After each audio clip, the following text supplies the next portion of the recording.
ఏ ఇంట్లో అయితే గజలక్ష్మీదేవి ఫోటో గుమ్మం పై భాగంలో లోపల వైపు పెట్టుకుంటారో వాళ్ళ ఇంట్లోకి వెంటనే లక్ష్మీదేవి వచ్చి ఆనందనాట్యం చేస్తుంది. అంతేకాదు, మీ ఇంట్లో బీరువాకి గజలక్ష్మీదేవి రూపును అతికించుకోండి.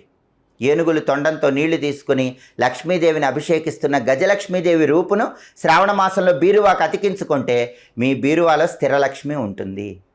డబ్బు ఖర్చు కాదు, ఆదాయ మార్గాలు పెరుగుతాయి.